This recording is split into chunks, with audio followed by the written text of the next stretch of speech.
warahmatullahi wabarakatuh. Halo teman-teman, di sini saya akan mempresentasikan hasil laporan mengenai problematik hambatan individu. Nah, materi yang saya dapatkan ini saya tanyakan kepada guru, dosen. Setelah itu, saya juga mencari tahu menurut pandangan para ahli psikologi.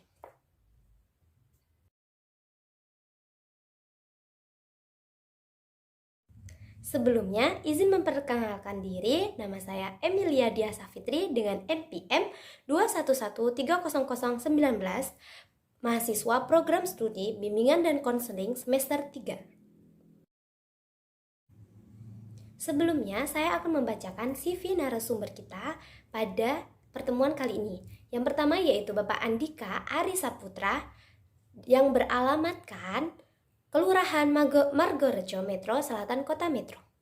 Beliau lulusan dari S1 BK Universitas Sriwijaya Palembang dan S2 BK Universitas Negeri Yogyakarta. Beliau mengajar di Kaprodi sebagai Kaprodi BKPI Institut Agama Islam Ma'arif NU Metro Lampung. Narasumber kita yang kedua yaitu Ibu Yesi, alamat Kota Gajah Lampung Tengah.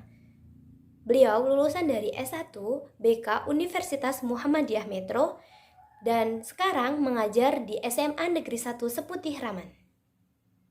Pembahasan kita pada presentasi kali ini yaitu mengenai definisi problematik perkembangan individu. Yang kedua yaitu mengenai bagaimana jika anak tidak bisa memenuhi tugas perkembangannya. Dan yang ketiga yaitu bagaimana cara menghadapi anak yang memiliki pola asuh orang tua yang kurang baik. Dan yang keempat yaitu masalah perkembangan berdasarkan asesmen. Dan kita juga membahas tentang faktor yang mempengaruhi hambatan perkembangan. Dan juga bagaimana yang tidak berkembang, bagian apa yang tidak berkembang. Dan yang keenam yaitu definisi asesmen menurut para ahli dan fungsi asesmen. Oke teman-teman, kita kembali ke pembahasan pertama. Nah, yang saya tanyakan kepada guru dan Bapak Ibu guru dosen, ini yang pertama yaitu mengenai definisi problematik perkembangan individu. Nah, menurut para ahli, ini hambatan perkembangan itu adalah permasalahan anak yang mengalami gangguan perkembangan dan mempunyai kesulitan untuk berkembang secara optimal. Nah, padahal di sisi lain anak itu bisa berkembang secara normal dan sangat cerdas di atas rata-rata. Oleh sebab itu, orang tua harus menyadari hal ini sejak dini. Nah, bagian-bagian yang biasanya tidak berkembang dengan baik pada umumnya adalah yang pertama yaitu gerakan fisik atau koordinasi. Pola gerakannya terganggu. Nah, yang kedua yaitu perilaku psikis terhambat, visual motoriknya terganggu. Yang ketiga yaitu proses auditorianya terganggu sehingga pemahaman bahasa terhambat. Dan yang keempat yaitu persepsi dan motorik yang berhubungan langsung dengan sensori atau pemberian respon. Menurut narasumber kita yang pertama yaitu Bapak Andika, yaitu beliau berpendapat bahwa problem itu bisa terjadi karena keadaan individu itu baik yang terjadi secara pertumbuhan fisiknya yang normal ataupun berjalan dengan baik atau tidak.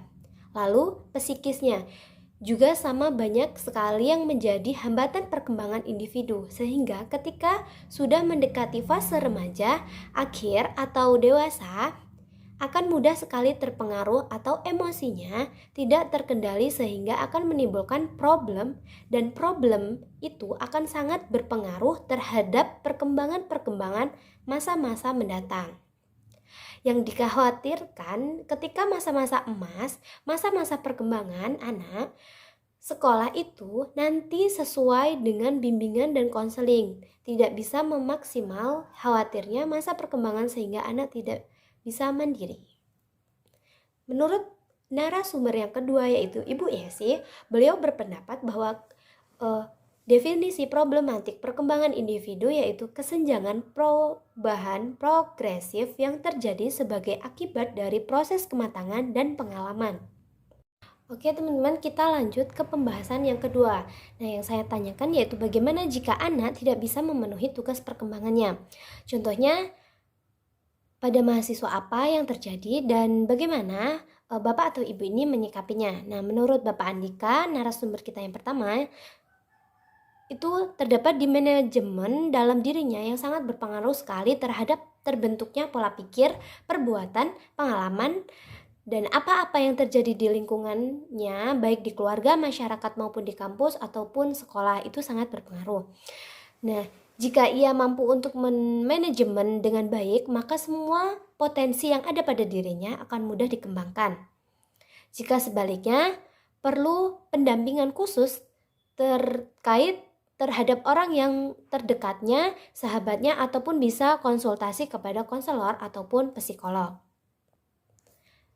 Menurut Ibu Yesi, narasumber kita yang kedua, beliau berpendapat bahwa melaksanakan penanganan masalah sesuai dengan layanan BK yang sesuai dengan identifikasi permasalahan. Nah, jadi menurut Ibu Yesi ini,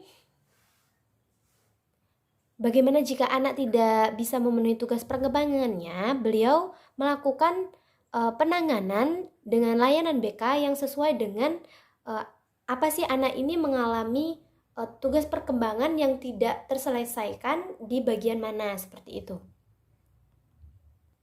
Nah, menurut para ahli psikologi, faktor yang mempengaruhi hambatan perkembangan yaitu yang pertama, prenatal, natal, dan postnatal. Nah, faktor lingkungan itu juga mempengaruhi hambatan perkembangan. Faktor natal, faktor postnatal. Nah, ini sesuai dengan pendapat dari Bapak Andika ya, teman-teman. Oke, teman-teman, kita lanjut pertanyaan yang ketiga, yaitu mengenai membicarakan tentang lingkungan sekitar. Nah, bagaimana ini menurut Bapak dan Ibu menghadapi anak yang memiliki pola asuh orang tua yang kurang baik?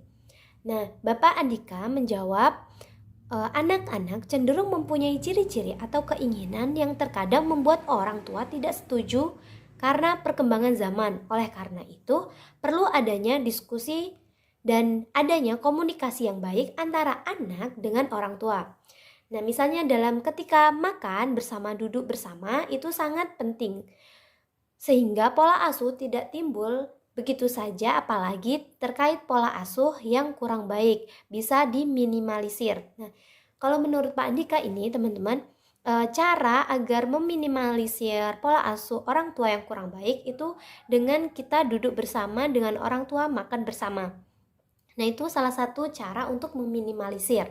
Nah, selanjutnya menurut Bapak itu juga oleh karena itu orang tua harus memahami karakter anak, harus memahami kemauan-kemauan anak. Selanjutnya, anak juga harus melihat kemampuan anaknya, bagaimana keadaan anak, dan anak juga harus melihat bagaimana keadaan orang tuanya, sehingga dengan begitu akan ada komunikasi yang sejalan, yang baik, sehingga pola asuh orang tua yang kurang baik itu tidak terjadi. Menurut Ibu Yesi, narasumber kita yang kedua, bagaimana cara menghadapi anak yang memiliki pola asuh orang tua? Yaitu pertama, menggali akar permasalahannya. Siswa menggunakan konseling individu. Kemudian, apabila belum ada perubahan, meminta persetujuan konseling untuk menghadirkan orang tua atau mengadakan konseling keluarga.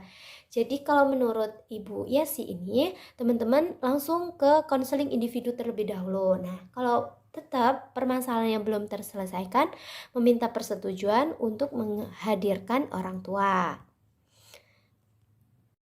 Nah, selanjutnya yang saya tanyakan sesi ketiga yaitu masalah perkembangan berdasarkan asesmen.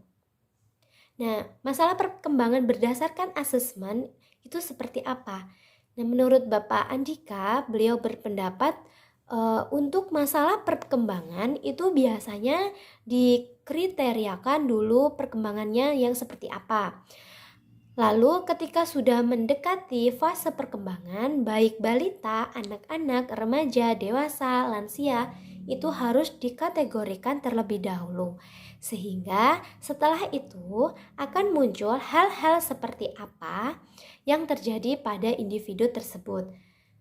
Sehingga setelah dikategorikan, maka bisa akan sangat mudah diukur melalui beberapa asesmen dalam BK. Asesmen itu harus sesuai. Asesmen yang seperti apa? Nah, asesmen yang berdasarkan perkembangan individu, maka harus jelas dia menggunakan alat ukur yang seperti apa. Lalu, skala siapa yang digunakan? Lalu setelah itu bisa untuk sosial bersama, konselor ataupun psikologi. Dengan begitu, hasil atau asesmen berdasarkan perkembangan itu sangat valid. Nah, kalau pendapat menurut Ibu Yesi, dikarenakan kemarin waktunya sangat mepet, jadi saya hanya menanyakan 3 pertanyaan. Nah, setelah saya cari tahu menurut para ahli, ini menurut Ibu Putri Nurina 2018 129. Nah, asesmen itu merupakan kegiatan pengumpulan informasi tentang seseorang anak yang akan digunakan untuk membuat pertimbangan dan keputusan yang berhubungan dengan keadaan anak. Nah, jadi jika kita lihat dari pengertiannya, itu menurut saya sedikit sama dengan pendapat menurut Bapak Andika. Kalau Bapak Andika tadi kan kita dalam menyelesaikan masalah itu juga harus kita lihat dulu dalam fase apa. Jadi asesmen yang sesuai itu yang dalam masa anak tersebut, seperti itu. Nah, teman-teman, ini ada menurut para ahli yaitu Yesli K. 1978 dalam Ban-Depling 2015 menyatakan bahwa ada 5 fungsi asesmen yang dipengaruhi dalam pendidikan luar biasa, yaitu yang pertama yaitu sebagai alat penyaringan dan identifikasi atau screening and identification. Yang kedua, klarifikasi dan penempatan, clarification and placement. Yang ketiga, berupa perencanaan intervensi planning sebagai bentuk kegiatan remedialisi dengan menerapkan treatment. Yang keempat, berupaya evaluasi program evaluation. Yang kelima, evaluasi terhadap hasil suatu kegiatan atau evaluation of progress dari data. Nah, teman-teman, terima kasih atas perhatiannya. Apabila saya ada salah kata dalam menyampaikan presentasi pada kali ini, saya mohon maaf. Saya akhiri, wallahul muwaffiq ila aqwamit thoriq. Wassalamualaikum warahmatullahi wabarakatuh.